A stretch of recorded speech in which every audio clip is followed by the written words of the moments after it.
At Clearwire, the chief strategy role is focused on direction for the business. So as we look at new devices and services, I help build a roadmap for the types of products and devices that we'll deliver.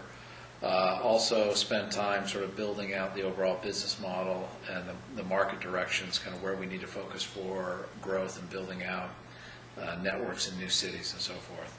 My personal motivation for joining the company, and that is after spending a lot of time focusing on technology and in the technology industry, along the way I realized that the business model for these next generation broadband wireless systems was certainly rooted in access, but more importantly it was really around the innovation and the experience. And by that I mean, what is the application that the user sees? What are the new things that a business person or a consumer or even machine to machine, what are the new things that can happen because these networks are built?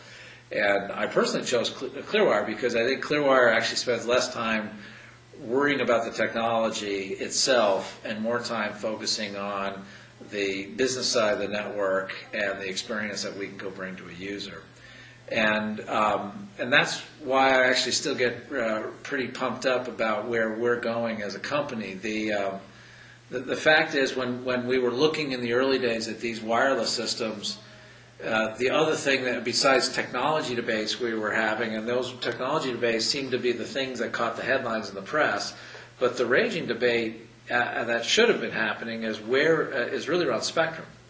And where is the spectrum to go deliver these really, really high performance networks? Because you need a lot of spectrum, and you need a lot of capacity in the spectrum to kind of go run these multi-megabit services. And really that's what Clearwire has. I mean, Clearwire with the deal closed with Sprint and the investments from the cable companies now has 100 megahertz at least of spectrum in the top cities in the country. And we believe that spectrum gives us a great baseline to go build the services and systems like we're delivering here in Portland, Oregon. But more importantly, it gives us the capacity to grow in performance as new devices come on the network and the mobile internet starts to explode in terms of what people are using it and the types of things they want to use it. It just gives us a great opportunity to kind of deliver services, and we think uniquely.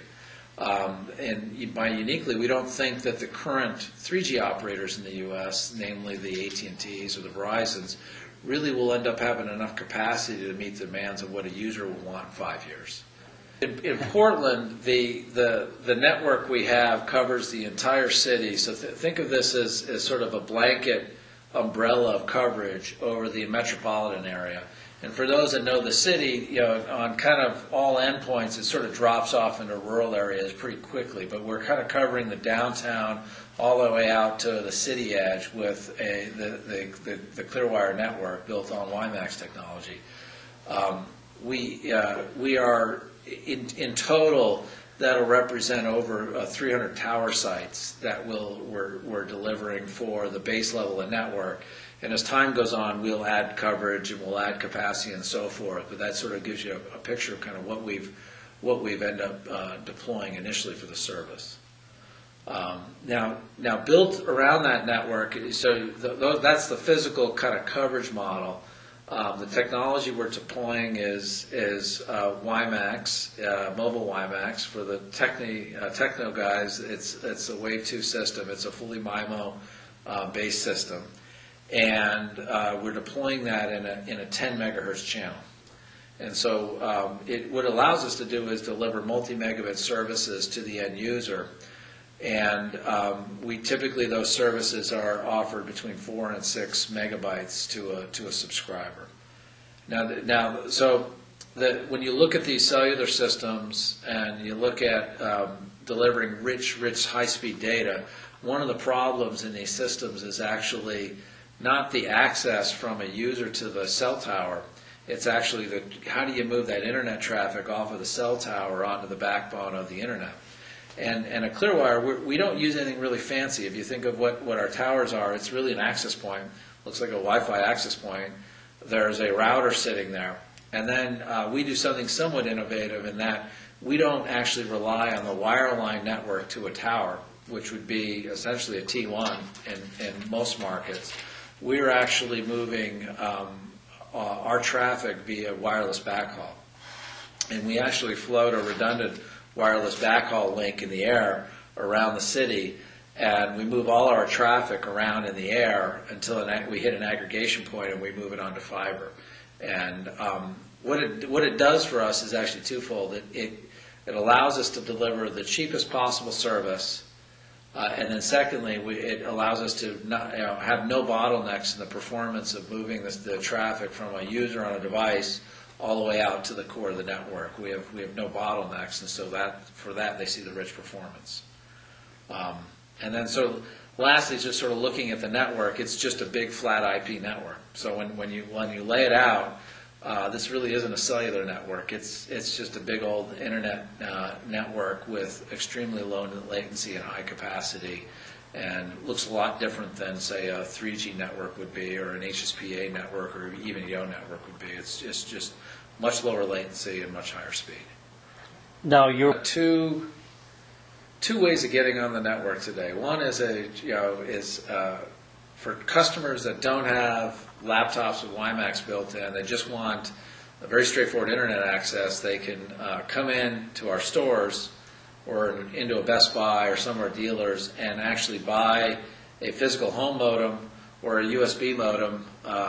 This has some engineering kind of markings on it, but this is just a USB based Motorola device that we're supporting in the Portland market. So you'll buy these devices, and in our case, these devices are pre-provisioned. So you'll stick the device in your computer into a laptop. You will launch a little connection utility with the Clear brand, and you'll look for signal and connect. I guess much like a traditional 3G wireless data card. And those are the primary ways we would sell the service. The new and perhaps more innovative way that we offer the service is more what I would call a do-it-yourself kind of activation model. And for embedded laptops where the WiMAX technology is embedded inside, we'll support the ability to just activate over the air. And so actually this is a ThinkPad Lenovo. I'm just showing you here. Clear is the brand of the service. It just happens to be the screensaver utility. In this case here, this is a little connection utility that Intel is delivering with the notebooks.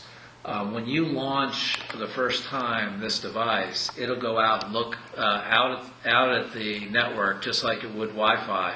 It'll sense available networks that are available and then allow you to go connect to one. Once you connect, we actually intercept the user much like a Wi-Fi hotspot would. And in this sort of do-it-yourself method, over the air, we can activate you for a day plan, so you can just get a day pass and connect to the network. That'll be we'll support that in January. You'll also be able to just buy a recurring data package and connect and activate and use it on a recurring basis and go on a monthly plan with us. And so it's really this combination of traditional sales of a device, which will happen through our stores and kiosks and partners, or this new embedded device kind of channel where you can activate over the air. We'll play both out, and we think it gives the user the highest degree of choices in getting on the network. I see. Now, I read that people on the internet. You think WiMAX will have more of an impact on the first billion or the second billion?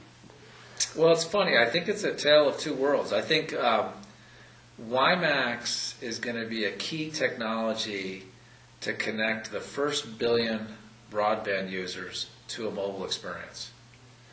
WiMAX will also have an opportunity to connect another billion for the first time to the internet. And that's primarily in developing markets, in markets like India and so forth, and South America and Russia that just don't have an internet connection today. And the technology equally applies to both segments. So I think it's a wonderful thing for mature markets, and it's a great thing for developing countries as well. Now, Susan, Clearwire